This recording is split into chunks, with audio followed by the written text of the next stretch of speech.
જે ઉમંગ ઉત્સાહનું વાતાવરણ આપણા મંદિરમાં જોવા મળે છે એનાથી બહુ હૃદયમાં આનંદ થાય છે. ભગવાનની પૂર્ણ કૃપા છે, મોટા સંતોના આશીર્વાદ છે, આપણા વડીલો માતા પિતાના આશીર્વાદ છે, જેના કારણે આપણને મૂળ સત્સંગની ઓળખ થઈ છે. અને અમને આજે વધારે ખુશી એ વાતની છે કે મોટા સ્વામી શ્રી ધર્મપ્રસાદ દાસજી સ્વામીના આશીર્વાદ કહો એને લઈને આજે બંને નાના સંતોએ આપણા ભક્તિ પ્રકાશ શાસ્ત્રીજીની પણ ખોટ સાલવા દીધી નથી. એ વાતો મને બહુ આનંદ. બહુ સરસ મજાના તૈયાર થયા છે અને આપ સર્વને સાચવી રહ્યા છે અને તમે લોકો પણ સંતોને ખૂબ સાચવી રહ્યા છો. એનાથી મને બહુ વિશેષ આનંદ છે. આજે વાલા ભક્તજનો, ભગવાન શ્રી હરિએ સંપ્રદાયને સ્થાપિત કર્યાને 200 વર્ષ પૂરા થઈ ગયા છે. આપણે જોઈ રહ્યા છીએ ઘણા બધા સંપ્રદાયની અંદર વિવિધ શાખાઓ, પ્રશાખાઓ, અનેકવિધ પોતાને સ્વામિનારાયણ સંપ્રદાયના કહેવાતા લોકો આજે જ્યારે હોય એવા સમયમાં 200 વર્ષના વાણા વીતી ગયા પછી પણ મૂળ સંપ્રદાયના આશ્રિત તરીકે દૃઢ રહેવું એ પરમેશ્વરની કૃપા વગર શક્ય નથી. એવા પ્રેમી અને એવા આશીર્વાદાત્મક ભક્તજનો તમે બધા છો. વિદેશની ધરતી પર આટલો બધો દ્રઢ સત્સંગ રાખવો બહુ કઠણ હોય છે. સત્સંગ આખો એક ગ્રુપ પર જતો રહ્યો છે. જ્યારે સત્સંગ ગ્રુપમાં જતો રહેતો હોય છે ત્યારે સત્સંગના જે હેતુઓ હોય છે એ વિભિન્ન રીતે વહેંચાઈ જતા હોય છે.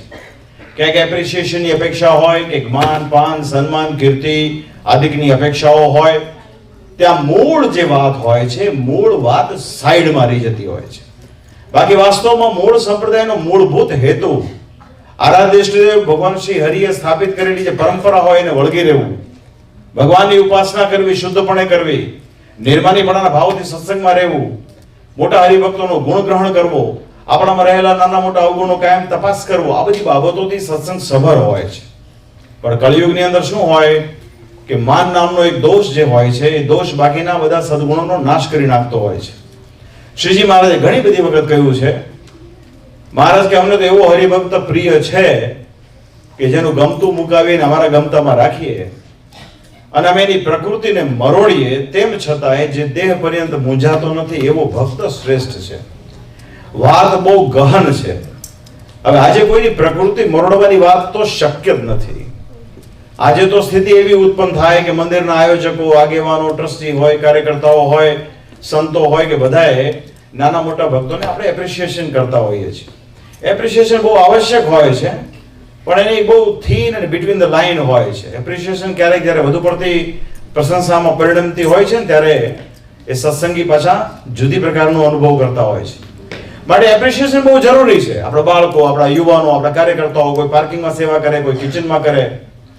કિચનથી મને યાદ આવ્યું, અમેરિકા ખાતે કોઈ પણ મંદિરની અંદર કિચનની ફંડામેન્ટલ સેવા કોઈ મંડળ દ્વારા થતું હોય તો શિકાગો સ્વામિનારાયણ સત્સંગ મંડળ દ્વારા થાય. અને એમાં બેઝિકલી બહેનોનું બહુ મોટું યોગદાન છે. એના માટે હું એમની ભક્તિને, એમના કાર્યને અમે બહુ બિરદાવીએ છીએ. સૌથી અઘરામાં અઘરો ડિપાર્ટમેન્ટ છે. મોટા સંતો એવું કહેતા કે આ સત્સંગ ધાન અને માનનો થઈ ગયો છે. ધાન એટલે જમાડો, માન એટલે માન આપો. પહેલા કેવું હતું, પહેલા ભજનની બહુ અપેક્ષા હતી, પણ હવે પેલું ભોજન આવે છે પછી ભજન આવે છે.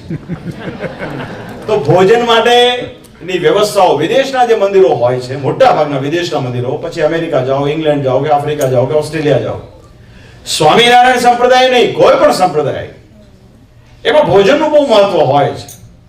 કારણ કે આપણા ઉત્સવ પ્રસંગો મોટા ભાગે વીકેન્ડમાં હોય અને બધા લોકો આખા વીક દરમિયાન વ્યસ્ત હોય ત્યારે મંદિરમાં સરસ મજાના પ્રસાદની અપેક્ષા સૌને હોય. તો વિદેશની અંદર જે મંદિરો વધારે પડતા ચાલતા હોય છે એની પાછળનું મુખ્ય કારણ એ હોય છે કે એક મીઠો આવકાર અને એક બહુ સરસ મજાનું પ્રસાદની વ્યવસ્થા. આ બે વસ્તુ જ્યાં હોય છે ને એનો બહુ વિકાસ થતો હોય છે. એટલે હવે આધુનિક યુગની અંદર આપણે એ પણ સમજવું રહેવાનું રહ્યું કે મૂળ સંપ્રદાયનું જે તત્વ સહિત વિચાર કરીએ એની પૂર્વે આપણે એ પણ વિચાર કરવો પડે કે મંદિરમાં આવેલો ભક્ત કોઈ પણ ભક્ત માત્ર એને સારામાં સારો આવકાર આપીએ અને એને સરસ મજાને પ્રસાદ આપીએ ને તો સમજી લેવાનું આ મંદિર આપણું ભર્યું રહે. અને ભવિષ્યમાં મને લાગે 8 વર્ષે, આમ તો પાછલા વર્ષોમાં વાત થઈ કે હવે આ મંદિર હાંકડું પડે છે ભક્તોથી. એના માટે પાછું આપણે જોર કરીએ ભગવાનને પ્રાર્થના કરીએ કે ભવિષ્યમાં આપણું વડતાલ ધામનો સત્સંગ આનાથી પણ વધારે વિસ્તૃત અને વૃદ્ધિને પામે એવી અમારી આજ બહુ હૃદયથી સંકલ્પ સિદ્ધ હરિકૃષ્ણ મહારાજના ચરણમાં પ્રાર્થના છે. તો વાત કરતા હતા કિચન ડિપાર્ટમેન્ટની. તો કિચન ડિપાર્ટમેન્ટની અંદર જે બહેનો સેવા કરે છે, બહુ નિસ્વાર્થ ભાવથી સેવા કરે છે, ઘણા બધા વર્ષોથી થાય છે. આ મંદિર જે ઊભું થયું છે ને, એ ઘણા બધા સંઘર્ષના આધારે ઊભું થયું છે. પૂર્વે 7-8 વર્ષ સુધી અન્ય સ્કૂલોના હોલમાં બીજે બધે સત્સંગ કરાવીને આપણે અહીંયા પહોંચ્યા છીએ. અને એની પાછળ પણ મુખ્ય કારણ આ જ છે.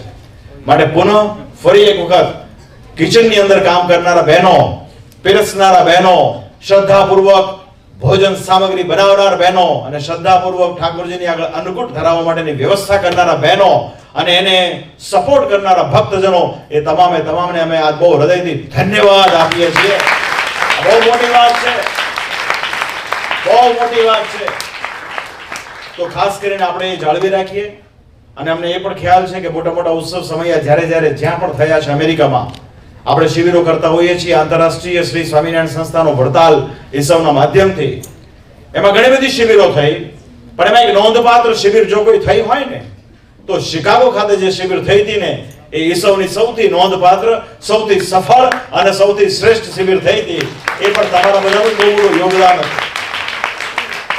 ગયા વર્ષે ફિનિક્સ ખાતે શિબિર થઈ, એમાં પણ આપ સૌ ભક્તજનો આવ્યા, જવાબદારી સંભાળી. ભક્તિ પ્રકાશ શાસ્ત્રીજી આપ સૌને પ્રેરણા કરી અને એના કારણે સરસ મજાની શિબિરમાં પણ રસોડા વિભાગની સેવા શિકાગો સત્સંગ મંડળે કરી હતી.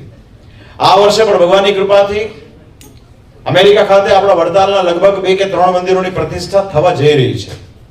એમાં તારીખ 27, 28, 29 જૂન દરમિયાન નોર્થ કેરોલિનામાં રાલે ખાતે પણ એક નવું સ્વામિનારાયણ મંદિર વડતાલ ધામનું નિર્માણ થયું છે. એની પ્રતિષ્ઠાનો અવસર છે અને પ્રતિષ્ઠાના અવસરમાં પણ રસોડા વિભાગની જવાબદારી શિકાગો સત્સંગ મંડળ દ્વારા સ્વીકારવામાં આવી છે. એની પણ અમે ખૂબ ખૂબ પ્રશંસા કરીએ. એ જ પ્રમાણે કેલિફોર્નિયાની અંદર સેન ફ્રાન્સિસ્કોની બાજુમાં સેન હોઝે, ફ્રીમોન્ટ, બે એરિયા, કેલિફોર્નિયા બે એરિયામાં પણ આપણું મંદિર બની રહ્યું છે. એની પણ પ્રતિષ્ઠાનો લગભગ 4 જુલાઈનો કાર્યક્રમ છે. એમાં પણ અમને શ્રદ્ધા છે કે શિકાગો સત્સંગ મંડળના ભાઈઓ બહેનો એમાં પણ સેવા આપશે. તો હું ફરી એક વખત આપ સૌને ખૂબ ખૂબ ધન્યવાદ આપું છું.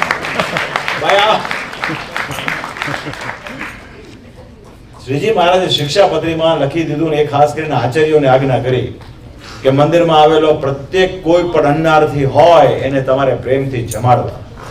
પ્રેમ બહુ મોટી વસ્તુ છે. અમેરિકામાં બધા પાસે બધું જ છે, માટે પ્રેમ, સ્નેહ ભાવ બહુ આવશ્યક છે અને એ આપ સૌ જાળવી રહ્યા છો. માટે એના માટે ખૂબ ખૂબ હું રાજી છું. મૂળ વસ્તુને પકડી રાખવી બહુ જરૂરી વાત છે. બાકી સત્સંગ તો બધા કરે છે, કોણ નથી કરતું? આજે સ્વામિનારાયણના નામે આખા વિશ્વમાં સંપ્રદાય એટલી બધી હરણફાળ ભરી છે કે બધા જ સ્વામિનારાયણની કોકની સાથે જોડાયેલા છે. પણ પુણ્યશાળી ભાગ તો એ છે કે જે આજે પણ ભગવાન સ્વામિનારાયણની મૂળભૂત વિચારધારા પ્રમાણે સત્સંગ કરે છે. મૂળભૂત વિચારધારા બહુ મહત્વની છે. શ્રીજી મહારાજે કીધું કે અમારા ધર્મવંશી આચાર્ય જે મૂર્તિની પ્રતિષ્ઠા કરી હોય એ મૂર્તિમાં હું સદાકાળ રહ્યો છું.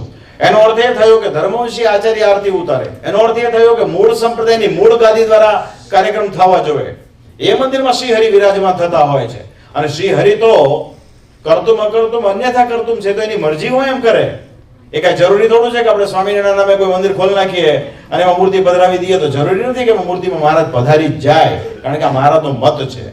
માટે આગ્રહ કરીએ છીએ વારે વારે કે ભલે ભજન થોડું થાય, ભલે સત્સંગ થોડો કરીએ, પણ જેટલો પણ સત્સંગ કરીએ ને એ મૂળ દિશામાં વાસ્તવિક ભગવાન શ્રી હરિના રાજીપા વાળો સત્સંગ કરીએ, એવો અમારો કાયમ આગ્રહ હોય છે. કેમ કે સત્સંગ અને મનુષ્ય તન કઈ વારે વારે મળતા નથી. માટે જે બુદ્ધિશાળી જીવાત્મા હોય એ ભગવાનને રાજી કરવા માટે સત્સંગ કરે, નહીં કે પોતાના લોકરંજન માટે કે નહીં કે પોતાની મહાત્મા વધારવા માટે. માટે ફરી ફરીને કહું, સત્સંગમાં બધાએ સેવા કરવી તો નિર્માની થઈને કરવી. પછી સેવા કર્યાના અંતે કદાચ આપણું એપ્રિસિએશન થાય કે ન થાય, પણ અમારો અનુભવ તમને કહું, કદાચ માની લો શરત ચૂકથી, સંચાલકથી, કોઈ સંતથી, કોઈ કાર્યકર્તાઓથી કે કોઈ આચાર્ય મહારાજથી કદાચ શરત ચૂકથી કોઈનું નામ લેવામાં રહી ગયું હોય ને, તો એની પાછળનો ગુઢાર્થ એ છે કે શરત ચૂકથી નામ રહી ગયું એટલા માટે કેમ કે શ્રીજી મહારાજ પોતે એને બહુ હૃદયથી યાદ કરે છે. આ સમજવાની બહુ જરૂરત છે. કોઈ કોઈ પણ પરિસ્થિતિના બે એંગલ હોય છે, એમાં પોઝિટિવિટી બહુ જરૂરી છે. આપણા ભારત રાષ્ટ્રના યશસ્વી પ્રધાનમંત્રી મોદીજી કાયમ એવું કહેતા હોય કે આફતને અવસરમાં જે પરિણમે એ બહુ મોટી વાત છે. આટલો બધો સત્સંગ, આટલી બધી વિચારધારા, આટલા બધા નાના મોટા પ્રસંગો, યુટ્યુબ પર તો સ્વામિનારાયણની ભરમાર છે.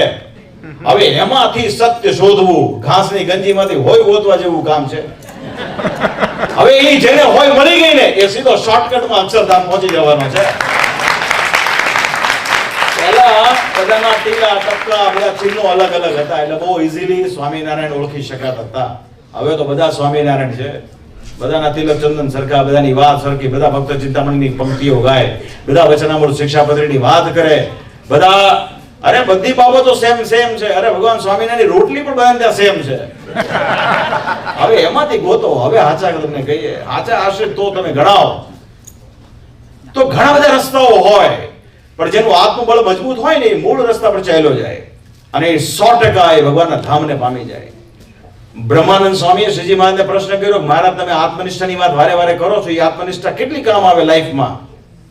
ત્યારે સ્વામિનારાયણ ભગવાને દાખલો આપ્યો કે એક નદી હોય ને, અને જેને તરતા આવડતી હોય તરી જાય, અને જેને તરતા ન આવડે ઉભો રહી જાય. એમ જેનું આત્મબળ મજબૂત હોય ને, જીવનની અંદર માન પાન સુખ દુઃખ ભોગ તરસ ગમે તે વસ્તુ ઉત્પન્ન થાય ને એને આત્મનિષ્ઠા વાળો પાર કરી જાય. આત્મનિષ્ઠા વગર વાળો હોય ઉભો રહી જાય છાનો માનો.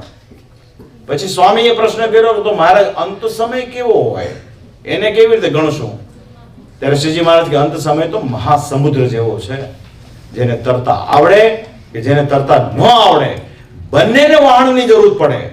માટે અંતિમ સમયમાં આત્મ કલ્યાણ માટે તમામને ઉપાસના રૂપી વહાણની જરૂરત પડે. અને ઉપાસના રૂપી વહાણ એટલે આપણા મૂળ સંપ્રદાયના મંદિરોની અંદર વિરાજમાન જે સ્વરૂપો હોય એની દ્રઢ ઉપાસના વડે કરીને જીવાત્માની ગમે તેવી નાની મોટી ભૂલ હશે ને તે પરમેશ્વર માફ કરીને એને ધામનું સુખ આપે. આ મૂળ રહસ્ય છે. તો એટલા માટે આગ્રહ કરીએ છીએ, ભલે ભજન થોડું કરીએ, કોઈ દેખાવા માટે ના કરીએ. કોઈ તમને એવું કઈ હમ નથી દેતું 24 કલાક સ્વામિનારાયણ કરો, એના માટેનું છે જ નહીં. આ શ્રીજી મહારાજ કે અમે ત્યાગનો પક્ષ મોડો રખાયો છે. મૂળ વાત એ છે ભલે થોડું કરો, એને કઈ સ્વામિનારાયણ કઈ તમારું કાઉન્ટિંગ નથી કરવાના. આને કેટલી 1 લાખ માળા કરી, 25 લાખ માળા કરી. ઘણા તો અડધા તો જગતને દેખાવા માટે કરતા હોય છે. ઘણા તો મને કે 1000 માળા કરો. મેં 1000 માળા વ્યવસ્થિત કરો તો તમારે એક દિવસમાં 45 કલાક જોવે. દિવસ તો 24 કલાકનો છે. આ એક વાત જુદી છે કે માળા તમે સુદર્શન ચક્રની જેમ ફેરવો તો ફરી જાય કદાચ. અરે આ માળા એક કરો બહુ થઈ ગઈ, પણ શુદ્ધ મન શુદ્ધ હૃદયથી ભગવાનને સંભાળી અને ભગવાનની મૂર્તિમાં ચિત્ત રાખીને કરવાની જરૂરત છે. આમાં કેવું હોય છે, આપણને એમ હોય કે આપણે બહુ આમ છે તેમ છે, પણ એ બધાથી બચવાની બહુ જરૂરત છે. તો બસ વાલા ભક્તજનો નિર્માની થઈને કામ કરજો. સ્વામીજી સ્વીકારે, અરે સ્વામીજી સ્વીકારે નહીં, સ્વામીજી કદાચ વેલકમ કરે ન કરે પછીની વસ્તુ છે. એમને 100 કામ હોય, આપણે એનું પણ એંગલ જોવું જોઈએ. આપણે ક્યારેક આપણી જાતને સ્વામીની જગ્યાએ મૂકીને જોવાની જરૂરત છે. મલ્ટીટાસ્કિંગ કરતા હોય છે. વીકડેઝમાં કોઈ આવે ન આવે, મેં પૂછ્યું કેટલા આવે, મને કે 2 3 4 હોય છે. એકાદશી કદાચ 10 હોય છે. એવું ના કરશો ભાઈ. જે લોકો નિયર બાય રહેતા હોય, આ મંદિર આપણા કલ્યાણ માટેનું છે. મંદિરમાં આવીએ, શાંતિનો સમય હોય. માની લો બહુ ઓછા લોકો છીએ તો કેટલી સરસ માળા થાય, કેટલી સરસ માળા થાય, પાઠ થાય, વચનામૃતો પાઠ થાય, ભક્ત ચિંતામણીનો પાઠ થાય, બંધુનો પાઠ થાય, જનમંગલ નામાવલીનો એકાદો પાઠ કરીએ. આ બધી વસ્તુઓ આપણું આત્મકલ્યાણ દ્રઢ કરવા માટેની છે. તો ખાસ એ આપ સૌ કરશો. પાટોત્સવ પ્રસંગે અમે આ વખતે નહીં હાજર રહી શકીએ, પણ જે લોકો પાટોત્સવમાં કાયમ સેવા કરે છે, આમાં ઘણા બધા ભક્તજનોમાં સાધી ગામના ઘણા બધા ભક્તો છે. ઘણા ગામો આજની તારીખમાં એવા છે કે 200 વર્ષ પછી પણ એમને બીજી કોઈ વસ્તુની ઇફેક્ટ નથી આવી. એ પૈકીનું સાધી ગામ હોય, ગોધરા હોય, મેદપુર હોય, મેહળા હોય, આવા કેટલાય સત્સંગના મોટા મોટા ગામો છે. એમાં જે સાધી ગામ છે તો બહુ વડતાલનું પક્ષધર ગામ છે. એ ગામના ભક્તો અહીંયા ઘણા બધા છે. એ બધાને પણ અમારા ખૂબ ખૂબ ધન્યવાદ છે ભાઈ, કે તમારા વડીલોની પુણ્યાઈ છે, મોટા સંતોના આશીર્વાદ છે. બાકી આજે તો બહુધા લોકો ઢળી જતા હોય છે. જરાક પ્રકૃતિ મરોડીએ ને તો ફટ દઈને ABCD આપણે તો બધું ઘણું છે ને. આજે એક ભાઈના ઘરે ગયા તો મને ગણાવતા હતા, મને કે 13 જેટલી સંસ્થાઓ ઓપરેટિંગ છે. આ ભાઈ બેઠા છો એટલે મેં કાઉન્ટિંગ કર્યું કેટલી 1 2 3 4 5 6 મોટા ભાગની બધી પ્રોફેશનલ સંસ્થાઓ છે. ધન સિવાય કોઈને કોઈનામાં રસ છે નહીં. ધન આપો એટલે તમારું કલ્યાણ પાકું. એ પાછા પોતે મોક્ષના એજન્ટો બનીને બેઠા હોય છે, મોક્ષના દાતા બનીને બેઠા હોય છે. આશ્ચર્યની વાત તો એ છે કે પોતે પાછા મોક્ષાર્થીની લાઈનમાં ઊભા છે. હવે ઇન્ડિયાની અંદર અમેરિકામાં વિઝા લેવા માટે જે લાઈનમાં ઊભો રહેલો હોય, ધીરુભાઈ કોઈ બીજા વિઝો અપાવીએ કે આપણે અત્યારે બહુ માથાકૂટ છે વિઝાની. હાર નથી મળતા સ્વામી, આ દેશના વિઝા નથી મળતા. એ અક્ષરધામના વિઝા માટે તો હવે કેમનું કરશું? તો એક જ વસ્તુ છે કે આપણા ઈષ્ટદેવ જે ભગવાન છે એ ભક્તવત્સલ છે, કરુણા સાગર છે. એની કરુણાનો પાર નથી. જેણે ઈમાનદારીપૂર્વક નિષ્ઠાથી સત્સંગમાં સેવા કરી એને તો શ્રીજી મહારાજ માખણમાંથી વાળ ખેંચે ને એમ એ જીવને ધામમાં તેડી જવાના છે. એક સ્વામી મને સમજાવતા હતા, મેં તો આ બધા આટલા બધા છે, મોટા ભાગના વિદ્વાનો હોય, જ્ઞાનીઓ હોય, છતાં એકબીજાની સાથે કેમ સંકળાયેલા હોય? તો એ બધા પોતપોતાની રીતે જોડાયેલા હોય છે. એ બધાનો એક નાનો મોટો ઈગો હોય છે કે અમે જે માનીએ છીએ સત્ય છે. પછી દ્રષ્ટાંત આપ્યું કે જેમ કોઈ જજ હોય ને આપણે કાંઈક ગુનો કર્યો હોય, તમારે અહીંયા કંઈક ટ્રાફિકમાં પ્રોબ્લેમ થયો હોય, ટિકિટ આવી હોય, તો જજ ભાઈ બે હાથ જોડો ને, એ ભૂલ થઈ ગઈ સાહેબ, ભૂલ થઈ ગઈ, તો કદાચ માફ કરી દે. પણ એની આગળ વકીલ વેડા કરીએ તો, તર્ક કરીએ તો, બુદ્ધિ વાપરીએ તો ફાઇન ડબલ ટ્રિપલ થતું જાય ને. એમ અનંત કોટી બ્રહ્માંડના ધણીના દરબારમાં જો ભૂલ કરી હશે ને મહારાજ માફ કરો તો મહારાજ ફટ દઈને માફ કરી દે. પણ એની આગળ ડાપણ કરશો કે મારા ધીંગા ધણી તમે મહારાજ છો મારા, હું તો તમારી સિવાય કોઈ માનીશ નહીં હો, હું કાંઈ રાધા રમણ ગોપીનાથ ને હું નહીં માનો, હું તો તમને માનીશ. તો શ્રીજી મહારાજ કે કઈ વાંધો નહીં, આપણે કઈ એવું જરૂરી નથી કે આ જન્મે જ કલ્યાણ થઈ જાય, ધીરે ધીરે થઈ જશે, એની ચિંતા નહીં. હાલો નેક્સ્ટ. તો બહુ બુદ્ધિ વાપરવા જેવી છે નહીં. હવે આપણી કેપેસિટી બહુ સામાન્ય વ્યક્તિની છે. આપણે બે હાથ જોડીને પ્રાર્થના કરવાની, ભગવાન નાનું મોટું કઈક અપરાધ થઈ ગયો માફ કરો, ભગવાન માફ કરી દે. પણ ઉપાસનામાં આગા પાછા થયા તો તમે હોળના ભાવમાં ગયા. ઘણા મેં જોયા છે સત્સંગમાં મોર હોય, ખૂબ આગળ પડતા હોય, ખૂબ કામ કરતા હોય, બધા બહુ પ્રશંસા કરતા હોય, આહાહા આની જેવી તો કોઈની સમજણ નહીં, આની જેવો સત્સંગ નહીં. જરાક પ્રકૃતિ પરોડીએ ને તો ઠાકોરજી ગુમ, સત્સંગે ગુમ, અને કઈ ખબર નહીં કે ગોતવા જવા પડે છે ક્યાં, આ કઈ દુનિયામાં છે. એટલે બેટર વે તો હું એવી સલાહ આપીશ કે આપણા યંગ લોકોને, બાળકોને બહુ તમારે છે ને ભાઈ સાહેબ ફૂલે ચડાવશો નહીં. હા, એ પછી એટલા બધા સેન્સિટિવ થઈ જાય કે કાચના વાસણ જેવા થઈ જાય, ટચ કરશો તો તૂટી જાય પાછા. એટલે બહુ ભાઈ સાહેબ એવું કરશો નહીં. આ સત્સંગ બહુ કલ્પ વૃક્ષ જેવો છે, ભગવાનની કૃપા વાળો છે. તો ફરી એક વખત આપ સૌ ભક્તોને હું ખૂબ ખૂબ શુભકામના પાઠવું છું. જેટલા પણ આપણા કાર્યકર્તાઓ છે, જેટલા પણ છે, બધાને નામાવલી નથી બોલતો, પણ જે લોકો ટ્રસ્ટીઝ હોય કે બીજી બધી રીતે કામ કરતા હોય અને સ્વયંભૂ કરતા હોય, સંગીત વાળા સંગીત સંભાળી લે, આ અમારે કેવુરભાઈ છે નિર્માની પણ વિડીયોગ્રાફીનું કામ સંભાળી લે, કોઈ બીજું કામ સંભાળી લે, એનો આનંદ છે, એનો આનંદ રાખવાનો. આપણને કેવુરભાઈ કોઈ વખાણ ન કરે તો સમજી લેવાનું અક્ષરાધિપતિ પુરુષોત્તમ નારાયણ આપણા વખાણ કરે છે, એમાં મજા છે. અમે ગાદીપતિ થયા ને તો આપણે ગાદી પર બેઠા હોઈએ તો આપણને બધા કહે ને તમે તો ભાઈ સાહેબ અડધી દુનિયાના માલિક કહેવાનું ફલાણું ફલાણું એવું બધું કહે ને, આમ છે તેમ છે. મને બહુ થોડાક ટાઈમ જ સમજાઈ ગયું કે એવું હોતું નથી. એટલે પછી એમ થયું કે ના આમાં સંઘર્ષ કરવો પડે કે પહેલા દિવસે ભાઈ રઘુજી મહારાજ જેવું માઇલેજ લેવાની કોશિશ આપણે કરાય નહીં, કારણ કે આપણે રઘુજી મહારાજ છીએ નહીં. મને ઘણી વાર ઘણા કે તમે રઘુજી મહારાજ રઘુજી મહારાજ, ના ના એવું હોતું નથી, તમારી ભાવના છે એનું કદર કરું છું, પણ એક વખત બહુ થઈ ગયું. પછી 2, 3, 4, 5 મને ફાવે નહીં. મને એમ થાય કે 100% મારી પાસે કામ કઢાવશે. મારી આવે ને બહુ 5 દંડો ખેંચે, અરે મહારાજ તમે તો બહુ સારા છો, બહુ ફલાણા છો, બહુ સરળ છો, બહુ નિર્માની છો, તરત હા પાડી દો છો. તો મેં કીધું વર્તમાન પરિસ્થિતિમાં ભાઈ એની વિશેષ કોઈ મારી પાસે વિકલ્પ પણ નથી, મારી મજબૂરી ગણો જે ગણો, પણ એમાં બહુ મજા નથી. રઘુજી મહારાજ મારે શું કરવાનું? હવે તમે મને રઘુજી મહારાજ કહો, મને મજા આવે તો મારે તમને મુક્તાનંદ સ્વામી કેવું પડે ને. અને મારે તમને જીણાભાઈ કેવું પડે, દાદા આપણે ત્રણે ભેગા થઈએ, એક જીણાભાઈ, દાદાભાઈ ને એક મુક્તાનંદ ને એક રઘુજી મહારાજ, પછી 100% ઠગીનો વ્યવસાય શરૂ થાય. સ્વામિનારાયણ સંપ્રદાયની વાત જ નથી. એટલે કહું છું ભાઈ બધા ખરેખર શાસ્ત્રનું અધ્યયન વાંચન કરો, વચનામૃત શિક્ષાપત્રી વાંચવાનો પ્રયાસ કરો. સ્વામિનારાયણનો જે મૂળ મત છે એ પ્રમાણે ચાલશો ને તો કાંઈ વિશેષ કરવાની જરૂરત નથી. એ અનંત કોટી બ્રહ્માંડના ધણીથી કોઈ વસ્તુ દૂર પણ નથી. તો ભગવાન તમારા બધાનું ખૂબ મંગળ કરે. મને આશા છે કે તમને બધાને મારા 2 દિવસના કાર્યક્રમમાં આનંદ આવ્યો હશે.